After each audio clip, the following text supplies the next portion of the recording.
Good afternoon. I will read a narrative by Charles Warnke. You should date an illiterate girl. You should date an illiterate girl. Date a girl who doesn't read. Find her in the weary squalor of a Midwestern bar. Find her in the smoke-drunken sweat and vari-colored light of an upscale nightclub. Wherever you find her smiling. Make sure that it lingers when the people that are talking to her look away. Engage her with unsentimental trivialities. Use pick-up lines and laugh inwardly. Take her outside when the night overstays its welcome. Ignore the palpable weight of fatigue. Kiss her in the rain under the weak glow of a street lamp because you've seen it in a film. Remark at its lack of significance. Take her to your apartment. Dispatch with making love. Fuck her. Let the anxious contract you've unwittingly written evolve slowly and uncomfortably into a relationship. Find shared interest and common ground like sushi and folk music. Build an impenetrable bastion upon the ground. Make it sacred. Retreat into it every time the air gets stale or the evenings too long. Talk about nothing of significance. Do little thinking. Let the months pass unnoticed. Ask her to move in. Let her decorate. Get into fights about inconsequential things like how the fucking shower curtain needs to be closed so that it doesn't fucking collect mold. Let a year pass unnoticed. Begin to notice.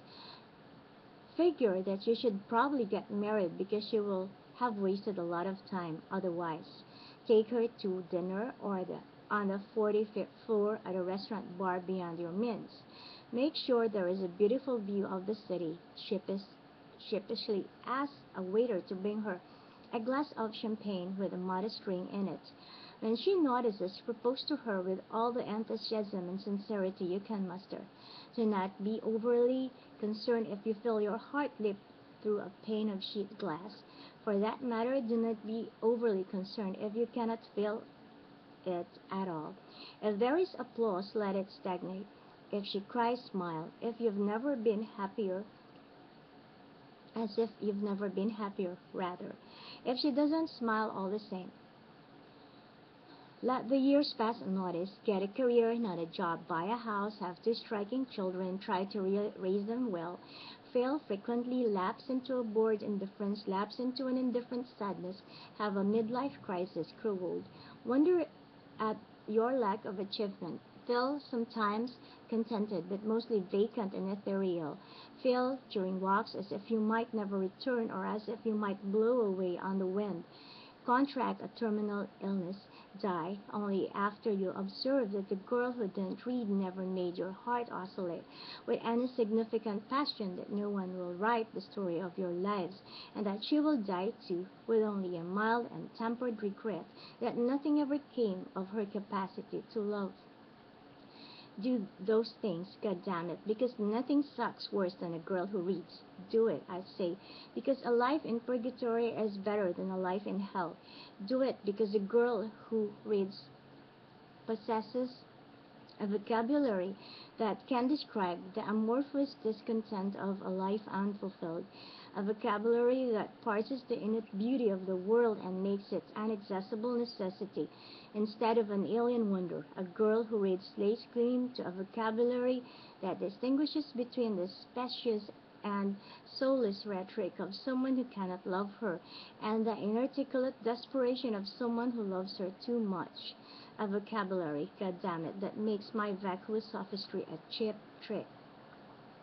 Do it, because a girl who reads understands syntax. Literature has taught her the moments of tenderness, calm and sporadic but unknowable intervals. A girl who reads knows that life is not plainer. She knows and rightly demands that the ebb comes along with the flow of disappointment. A girl who has read up on her syntax senses the irregular pauses, the hesitation of breath, endemic to a lie. A girl who reads perceives the difference between a parenthetical comment of anger and the entrenched habits of someone whose bitter cynicism will run on. Run on, well past any point of reason or purpose. Run on for after she has packed a suitcase and said a reluctant goodbye, and she has decided that I am an ellipsis and not a period, and run on and run on. Syntax that knows the rhythm and cadence of a life well lived. Date a girl who doesn't read, because the girl who reads knows the importance of plot. She can trace out demarcations of a prologue and the sharp ridges of a climax. She feels them in her skin. The girl who reads will be patient with an intermission and expedite a denouement. But all things the girl who reads knows most the ineluctable significance of an end. She is comfortable with them. She has bid farewell to 1,000 heroes with only a twinge of sadness. Don't date a girl who reads, because girls who read are storytellers. You with the Joyce, you with the Nabokov, you with the Wolf, you there in the library, on the platform of the metro, you in the corner of the cafe, you in the window of your room, you who make my life so goddamn it difficult. The girl who reads has spun out the account of her life, and it is bursting with meaning. She insists that her narratives are rich, her supporting cast colorful, and her typeface bold. You, the girl who reads, make me want to be everything that I am not. But I am weak and I will fail you, because you have dreamt properly of someone who is better than I am. You will not accept the life of which I spoke at the beginning of this piece. You will accept nothing less than passion and perfection, and a life worthy of being told. So out with you, girl who reads. Take the next southbound train and take your Hemingway with you, or perhaps stay and save my life. By Charles Warnke, read by me. You will not like me. Thank you. A blessed afternoon.